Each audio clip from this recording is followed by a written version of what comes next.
So you see that I got the Lucha Libre mask, I bro. That's love because it. I wanted to remind myself to ask you about, I know I've seen the pictures, I've seen the videos of you in Yeah, Mexico. man. I mean, I love it. Lucha Libre, I think there's a difference, but I want to Yeah. hear it from you and give it to our fans and your fans out there. What is the difference between, call it American wrestling or just WWE wrestling, and Lucha Libre, like in places like in Mexico and South America? Right.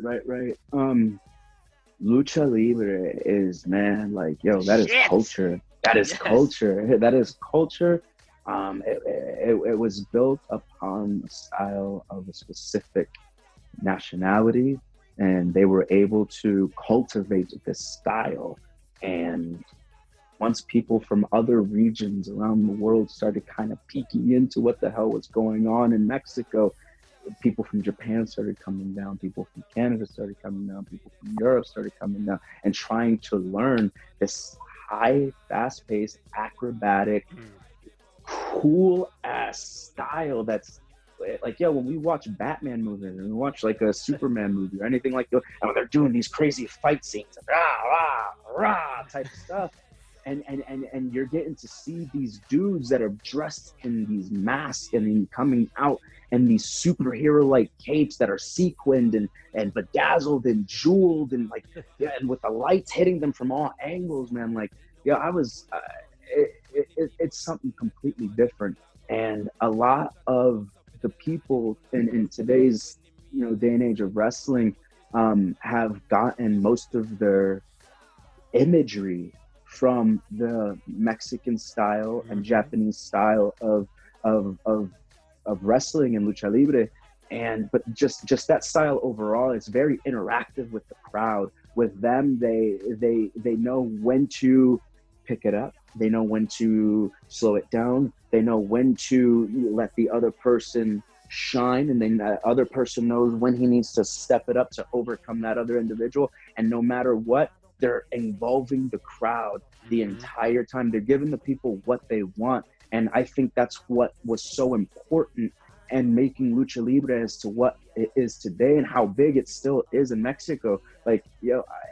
God blessed me with being fortunate and blessed enough to being able to compete and work with the oldest and biggest Mexican wrestling company in the entire world, CMLL, that's been around for over 80 plus years. Wow. And the arena Mexico in Mexico City, this arena was built specifically and nothing more, nothing less, but for wrestling. The office, the headquarters, there are gyms, there are training rings within this big facility, and it fits over 30,000 people in this place.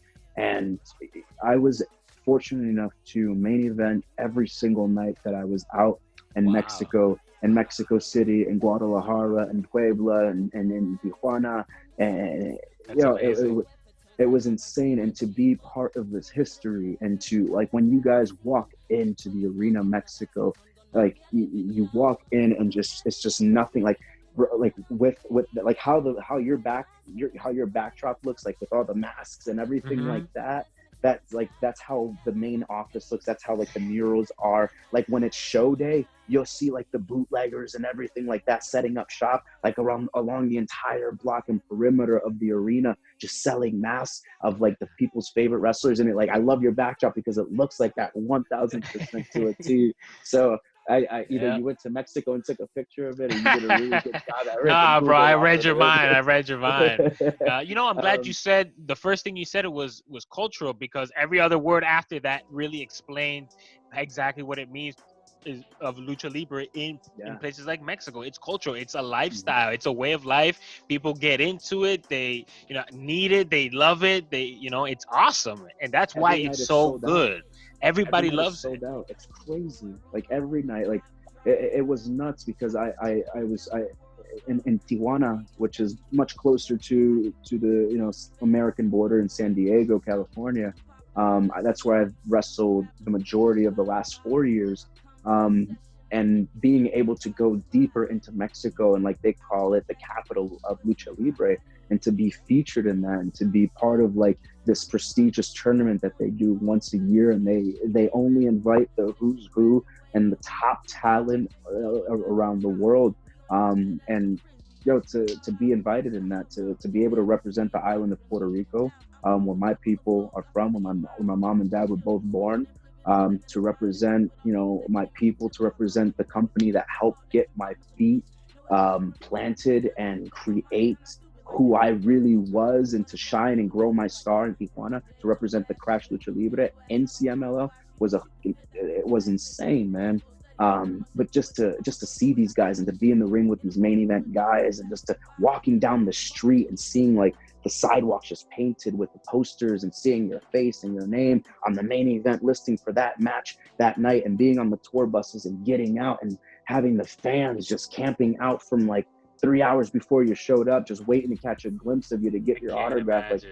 Like the moms are insane, man. Like, I talk about this because like it's one of those things that as a fan watching this, growing up, watching companies like CMLL, knowing legends that have come up, and to now be part of that, and to be featured in that, and to have your name in the history books, nobody could take that away from me. And I'm sorry, not my biggest hater, not my biggest fan. Nobody could take that away from me. That is something that I've lived for. That is a destiny fulfilled. And like it's a style that many people emulate today, that Lucha Libre style, mixed and integrated with that Japanese strong style. Like, take a look at your Daniel Bryans or your Roderick Strongs or anybody like your Ricochets. Those types of guys bring this type of hybrid style to wrestling, and it's kind of what made us all go like, yo, what the hell? There's like, you watch these dudes going at it, and you feel like you should be at home with the Xbox or PS4 controller in your hand, just pushing buttons while they're on live TV doing this, because it's like watching a real life video game come to life, and watching these dudes who are amazing athletes, who have put so much work into their craft over the better course of 10 plus years, to now be showcased in this light. It's amazing. It's funny you said Batman too, bro. The first time I ever saw like a Libre mask was Bane, because there's an orientation of Bane and a lore of Bane that's a Nacho Libre Bane. Really? And that was the first time that I've ever seen that. Yeah, so it's funny that you said that. I was like, oh my God, I remember that. But the level of athleticism, bro, and I'm happy you said that too. Because I talk about it all the time to these guys, like when we watch UFC or anything like that too. I'm always talking about the guys' physiques and all that, and it's not from a homosexual point of view. It's just not at all. The amount of hard work that any of that, and we've seen you. Obviously, you're in incredible shape. Like, I've just started working out for like 2 months, bro, and it's horrible. So no, man, we got to take those strides to get to where we want to be, man. And I hate working out. I hate it. It sucks, but no, like what you're saying, like in terms of being able to admire somebody's physique, not from like an incorrect standpoint, but just to know how much work and effort they put into that craft, and knowing that their body is a vessel for what they need in order to provide for themselves and their families, and to maintain this livelihood that they push forward and were courageous enough to want to do. You got to do what you got to do, and being in tip-top shape, especially doing that shit, we break apart, man. Like, I've been rehabbing a shoulder and just taking care of it, and this as shitty as this whole COVID-19 was, man, it was sort of like a blessing in disguise for not myself, but probably for a lot of people that were in a very similar position, to me, and just allowing their bodies to finally heal, because we don't have an off season quick. Like, we don't get a day off, like especially if you're doing this independently, you're your own booking agent, you're your own manager, you're your own fan, you're your own coach, you're your own everything. Your DIY as DIY can be. You're the one emailing promoters, and you're the one setting up the accommodations, and hopefully seeing that that they see your value, and giving you what you're asking for along those lines, and just trying to market yourself and building that brand and cultivating that and getting it out to the people to hopefully find it interesting, so they can show up to the shows, to do all of this.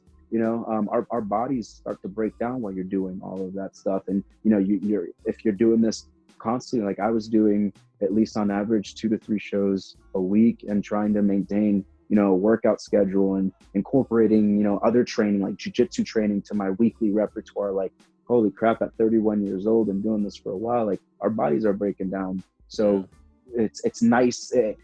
Sanity wise, it sucks because I've been on the go almost every single week, you know, for the last 10 plus years.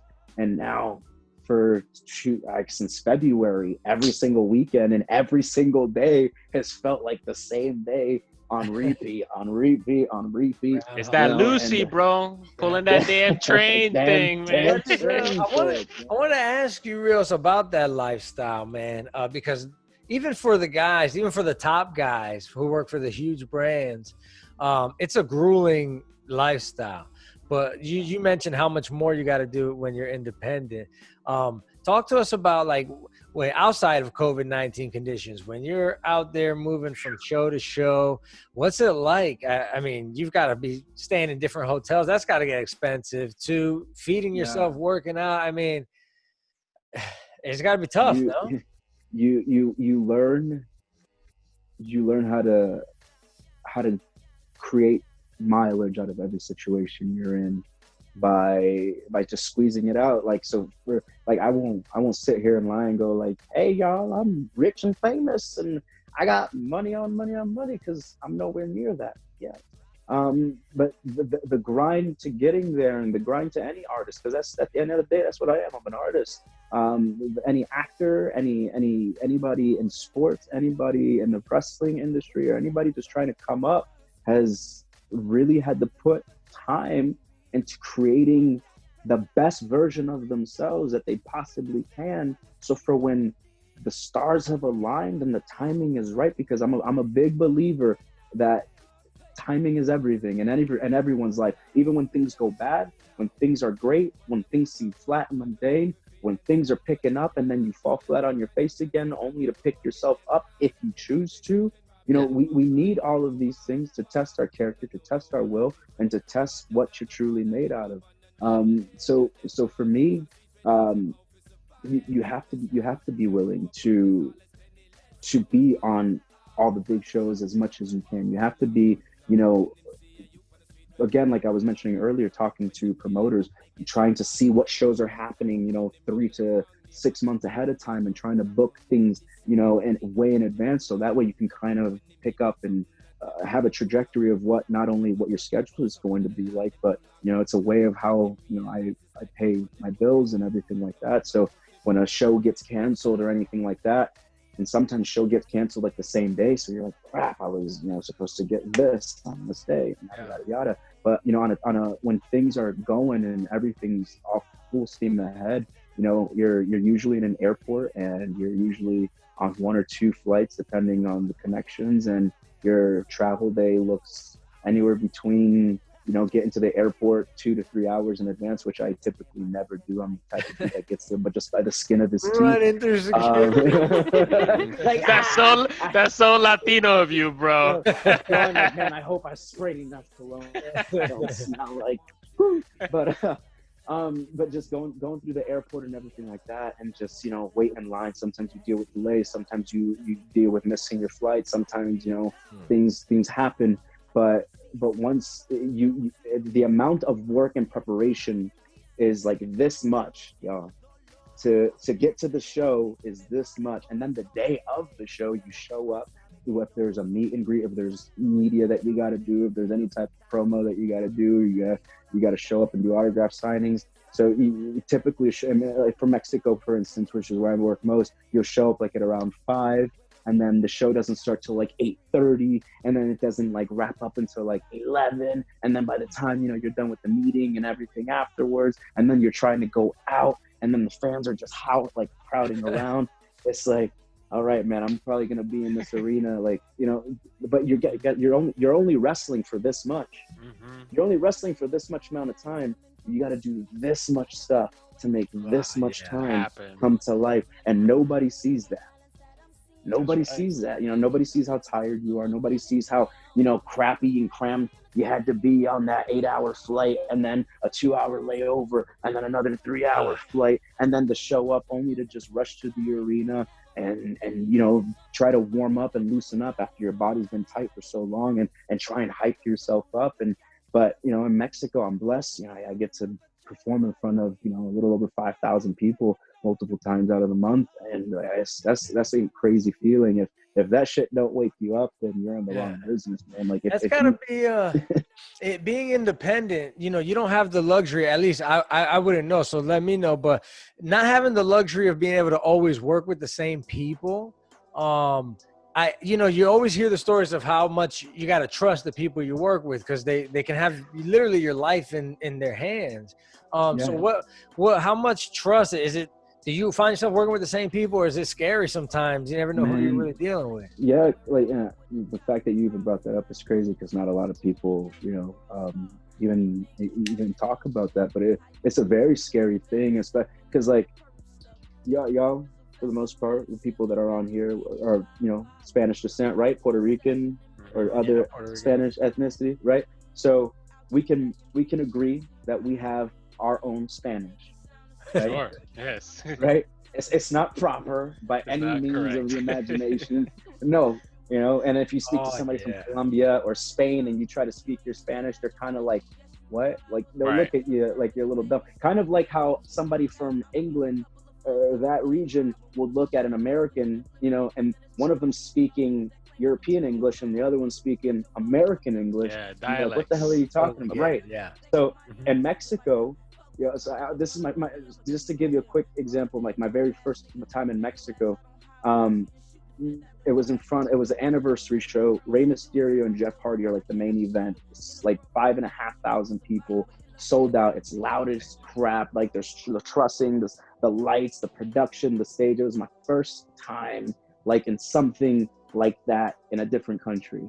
And just going, holy crap, this is like, that was nerve wracking on its own, like crossing the border, dealing with, you know, the border patrol people, driving into Mexico, like your first time you're going there to wrestle. You're like, yeah, man, I'm cool. yeah, no, I'm not nervous. Are you nervous? I'm not nervous, you know? And so it gets time for your match and they tell you, you're unknown in this area. So we're going to put you, you know, with the match, you know, with other guys that are, you know, just making a name for themselves that are really good. You know, and this is an opportunity for us to kind of get a look at what you got and see if we want to use you, you know, consistently going forward. And so my first night there, I'm like nervous as hell, and I'm in this locker room, and it smells like pee, it smells like cigarettes, it smells like old cement, it smells like history, you know. And so we're you know, wrestling etiquette, you know, just being a good person overall. You know, you go in there, you say hi to everybody, you introduce yourself to everybody, and you know, you're trying to defend yourself with your Puerto Rican Spanish in Mexico. And my first time there, I felt like they didn't have a pause button in their sentences. It's like,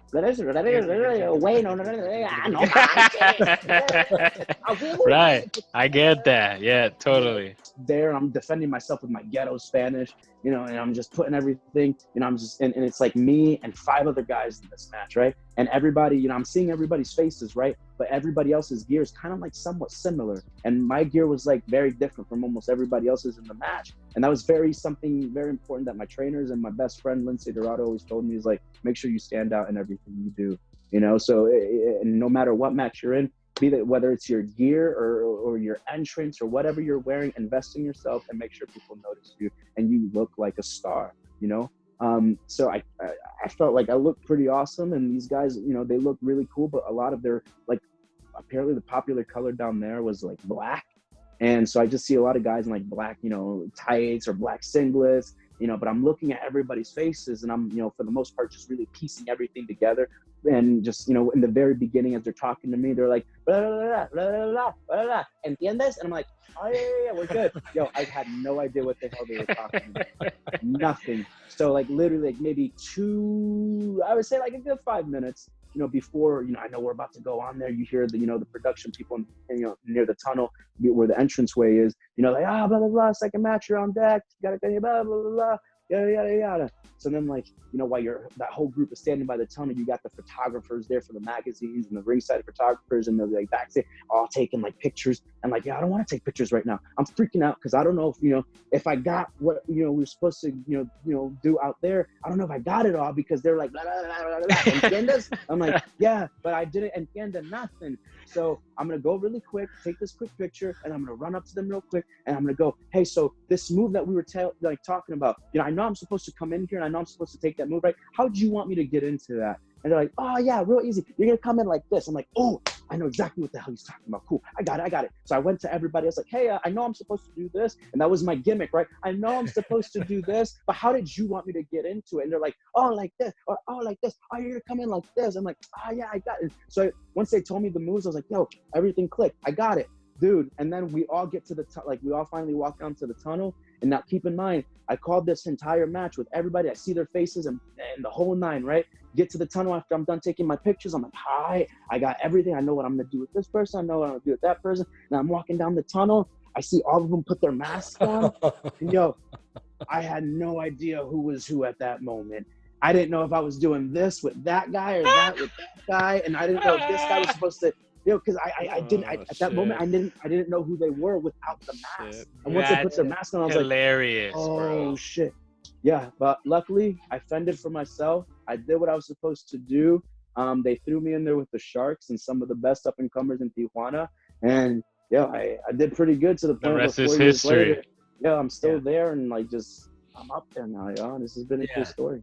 Oh, you got to go online and look at some of these videos. We're talking about like high flying, you know, moonsaults, and I can't even think of the names of some of these things. But we've called a couple of the shows in Canafest, and I mean, we're trying to talk. We're in the middle of a conversation, and we're like, oh! I mean, yeah, definitely. There's fireworks every time you're in that ring, man. So I appreciate that. Keep doing that for sure.